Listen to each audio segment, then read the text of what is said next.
Hi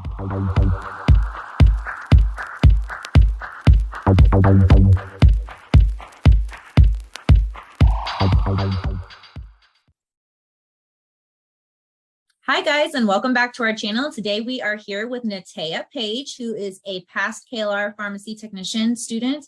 We are really excited to have you here. Thanks so much for taking the time out of your day. Hi, thanks for having me. I'm glad to be here. So let's just jump right in, NaTaya. You were an Excel Center student. Kind of tell me about your time at the Excel Center and what made you decide to take a pharmacy class. How did you get to this to begin with? Well, I was on at the Excel Center for about 5 months. I started the last month of 2021.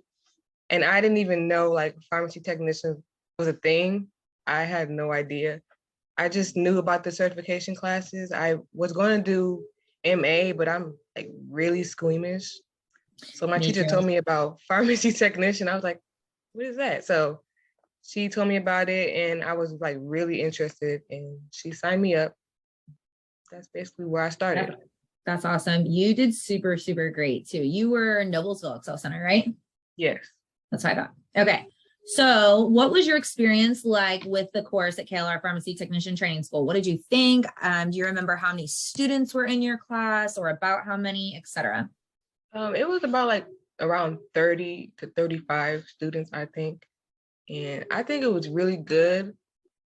It was a lot of assignments, but I feel like with every one of them, I learned something new every time, even if it was like repeated things. I feel like that was how it got, how you memorized everything. Embedded in your brain. Yes, yeah. And that's exactly what I was looking for. And I appreciated it, even though sometimes I was like, I don't want to do this right now, but I'm glad I did. It is a lot of assignments. And I always get new students who are like, oh my goodness gracious.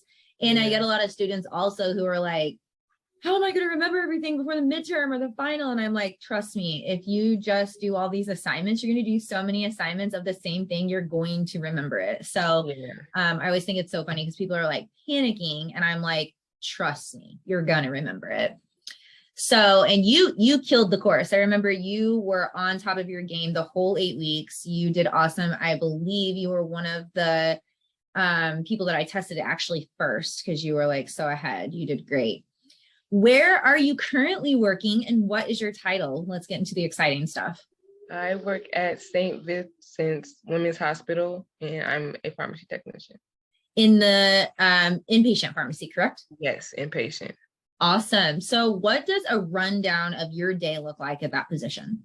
Well, depending on what I'm scheduled for, if I'm scheduled for the IV room or unit dose, in the IV room, usually I'm there until maybe my shift starts at 7:00 a.m. if I'm morning, and that's usually what I am right now since I'm still training. So I would probably be just back there making like syringe runs for the babies, or like we do stock syringes. We do those for the rest of the day. I'll probably be out of there around 3. So we really don't do anything in there, but just stand and make syringes. But if I am in unit dose, I'm running around the whole hospital delivering stuff to Pyxis machines or bedside, or I'm in a non-sterile area pulling up medicine, compounding, making, for example, like hydrocortisone. So lots of answering the phone in that unit dose position, right? Oh yeah. And always checking for expired medicines. And yeah. That's awesome. How many technicians do you work with?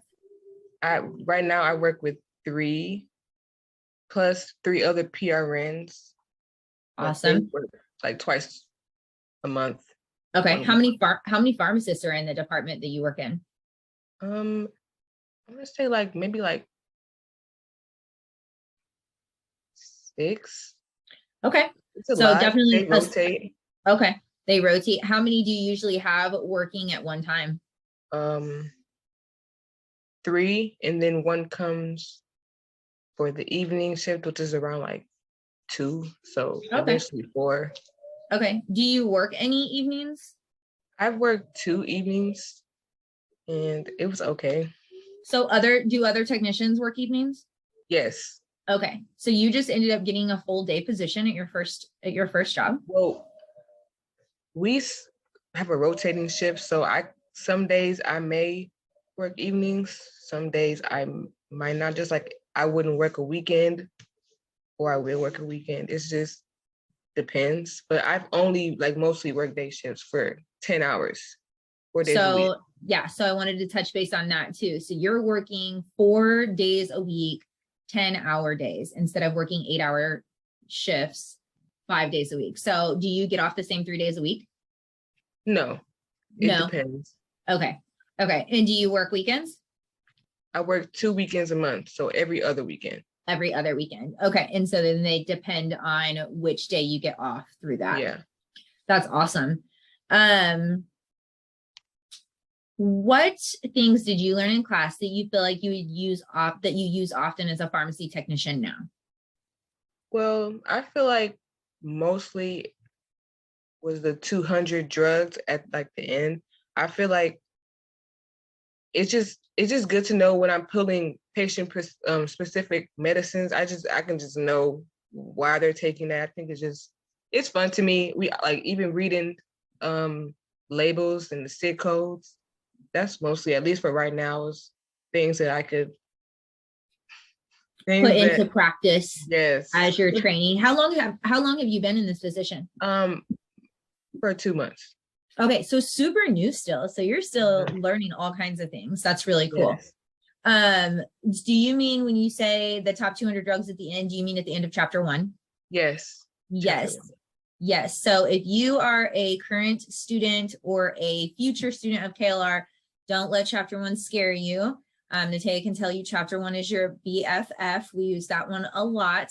But the top 200 drugs at the end of it. And I've had other students in interviews for our YouTube page also say, knowing those drugs and being not knowing, you don't even have to know them by heart, but being familiar with them, familiarize yourself with them, read through them. And then when you're in your job, just kind of asking questions as you go through them and kind of knowing what those are for. And I feel like too, especially in your position at the women's hospital, you're probably using a lot of the same medications all the time. So you're going to see them over and over again and eventually know what they're for. Is this an antibiotic? Is this a pain medication? Is this, et cetera, et cetera. So I think asking those questions to the pharmacist and just familiarizing yourself with the medications that are most commonly used in your pharmacy is super helpful.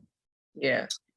What advice would you give to students taking this course and heading into the pharmacy field, NaTaya?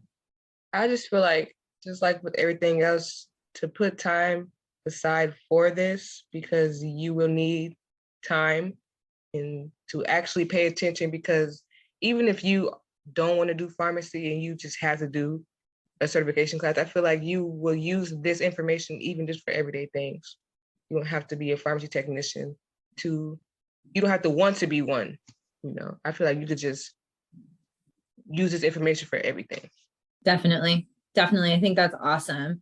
Well, thank you so much for being here with us today. We appreciate you so much. I know students really love hearing these success stories and hearing kind of what you guys are doing. And it gives students an opportunity to kind of see and hear what a day in the life of pharmacy looks like, which is so crazy because even with inpatient pharmacies at different locations, it really varies a lot, based on where you're at and what kind of like specifically for you is very different. You said you're working with babies a lot, right? Yes. And that's a big task. That's a really important task.